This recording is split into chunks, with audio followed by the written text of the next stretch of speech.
সম্মানিত প্রিয় ভাই ও বোনেরা, দাম্পত্য জীবনে বা সাংসারিক জীবনে যদি আপনারা সুখী হতে চান তাহলে আজকের ভিডিওটি অবশ্যই দেখবেন এবং শুরু থেকে শেষ পর্যন্ত মনোযোগ সহকারে ভিডিওটি শুনবেন। আশা করি আপনারা সকলেই অনেক উপকৃত হবেন। একটি সুখী ও সমৃদ্ধ দাম্পত্য জীবনের স্বপ্ন সবাই দেখে, কিন্তু সবার জীবন কি সুখী হয়? অনেক সময় দাম্পত্য জীবনে নেমে আসে হাজারো দুঃখ, অশান্তি ও হতাশা। আর এর অন্যতম কারণ দাম্পত্য জীবন সম্পর্কে সঠিক জ্ঞান, প্রস্তুতির আয়োজনের অভাব। দাম্পত্য জীবনকে, সাংসারিক জীবনকে সুখময় করে তুলতে স্বামী স্ত্রীর প্রত্যেকেরই অনেক কিছু করণীয় রয়েছে। আজ আমি এই বিষয়ে আপনাদের সামনে একটি ঘটনা তুলে ধরতে চাই, যে ঘটনার মাধ্যমে আমরা অনেক কিছু শিখতে পারবো ইনশাআল্লাহ। তা আসুন আমরা সেই ঘটনাটি শোনার চেষ্টা করি। একবার ইমাম শাফিঈ রাহিমাহুল্লাহ কাজী সুরাহি রহিমাহুল্লাহের সঙ্গে সাক্ষাৎ করেন। তিনি সুরাই রহিমাহুল্লাহের কাছে তার পরিবারের অবস্থা সম্পর্কে জানতে চান। সুরাই রহিমাহুল্লাহ বললেন, আজ 20 বছর হয়ে গেল আমার পরিবারের কোনো অশান্তি, কোনো অসঙ্গীত আমি দেখিনি, এমনকি কোনোদিন আমাকে রাগান্বিত হতে হয়নি। শাফিঈ রহিমাহুল্লাহ জানতে চান এটি কিভাবে সম্ভব হলো। তিনি বললেন, বাসর রাতে যখন আমি আমার স্ত্রীর ঘরে প্রবেশ করলাম, তার অপূর্ব সুন্দর চেহারা দেখে আমি মুগ্ধ হলাম। মনে মনে ভাবলাম আমার উচিত পবিত্র হয়ে 2 রাকাত সালাত ও শুকর আদায় করা। আমি নামাজ শুরু করলাম। শেষে আমি বুঝতে পারলাম আমার স্ত্রীও আমার সঙ্গে নামাজ আদায় করেছে, আমার সাথে সাথে সালামও ফিরিয়েছে। ওই দিন বাসর রাতেই আমার বুদ্ধিমতী স্ত্রী আমাকে বলল, আমি আপনার কাছে একজন অপরিচিতা নারী, আপনার রুচি ও স্বভাবের ব্যাপারে আমি কিছুই জানি না। আপনার পছন্দনীয় বিষয়গুলো আমাকে বলুন, যাতে সেগুলো আমি নিয়মিত করতে পারি, আর আপনার অপছন্দনীয় বিষয়গুলো আমাকে জানিয়ে দিন, যাতে আমি সেগুলো ত্যাগ করতে পারি। স্ত্রীর এমন সুন্দর কথার জবাবে আমি বললাম, তুমি এমন কিছু কথা বলেছ যার উপর অটল থাকতে পারলে তুমি পরিপূর্ণ কল্যাণ লাভ করবে, আর এর বিপরীত কিছু করলে তোমার কথাই তোমার বিপক্ষে দলিল হবে। তারপর আমি তাকে আমার পছন্দ অপছন্দগুলো একে একে সব বলতে লাগলাম। সে জানতে চাইল, আপনার প্রতিবেশীদের মধ্যে থেকে কারা কারা আপনার বাসায় আসলে আপনি খুশি হন এবং কাদের আসা যাওয়া আপনি অপছন্দ করেন, আমাকে বলুন। আমি বললাম, অমুক অমুক ব্যক্তি আমার বাড়িতে আসুক, আমি তা চাই না, আর অমুক অমুক ব্যক্তি আমার বাড়িতে এলে আমার কোনো অসুবিধা, কোনো সমস্যা নেই। আমি আরো বললাম, অমুক অমুক পরিবারের লোকেরা ভালো, সুতরাং তুমি চাইলে ওদের সঙ্গে কথাও বলতে পারো।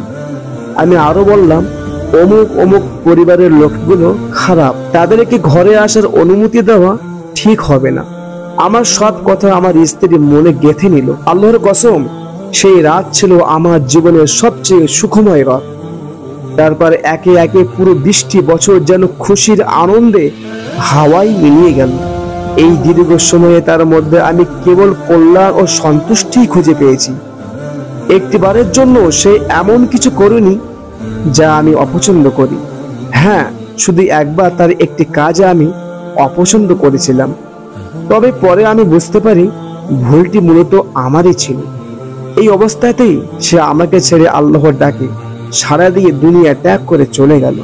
আল্লাহ পাক রব্বুল আলামিন তার উপর রহম করুন। প্রিয় বোন, এই ঘটনা থেকে নিশ্চয় আপনি বুঝতে পেরেছেন স্বামীর আনুগত্য কিভাবে একটি মধুর ও সুখময় দাম্পত্য জীবন গঠনে কার্যকর ভূমিকা পালন করে। নেককার ও মুমিন নারীরা অনেক বুদ্ধিমতী ও বিচক্ষণ হয়ে থাকে।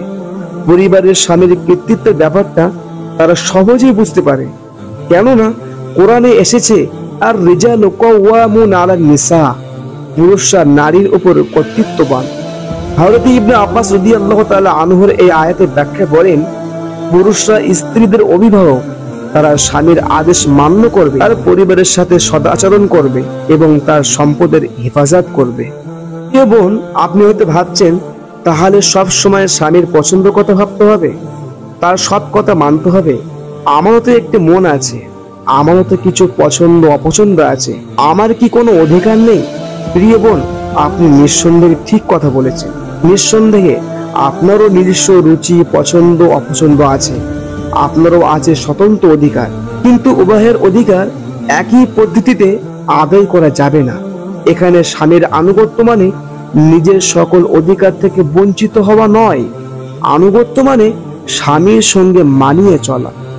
স্বামী তার পুরুষ সুলভ কর্তৃত্ব ব্যবহার করে পরিবার পরিচালনা করবে, আর আপনি আপনার নারী সুলভ আবেগ ও ভালোবাসা দিয়ে আপনার স্বামীকে পরিচালনা করবেন।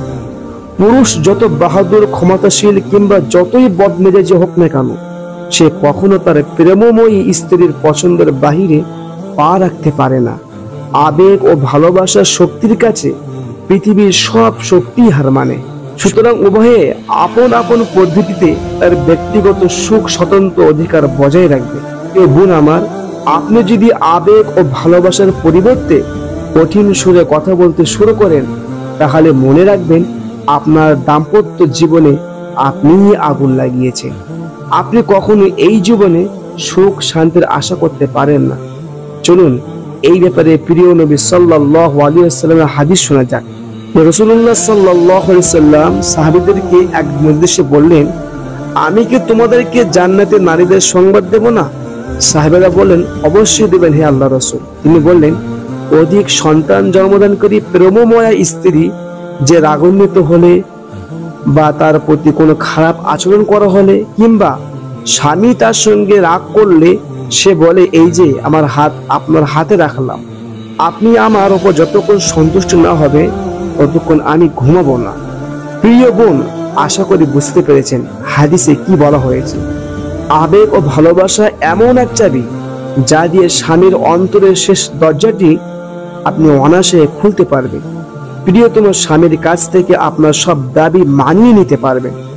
আরো একটা হাদিস বলে আমি আজকে আলোচনা শেষ করব।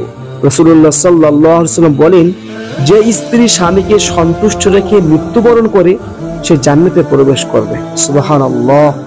আল্লাহ রাব্বুল আলামিন সকল বোনকে আমল করার তৌফিক দান করুন এবং সকলকে সুখে সমৃদ্ধ দাম্পত্য ও সাংসারিক জীবন দান করুন।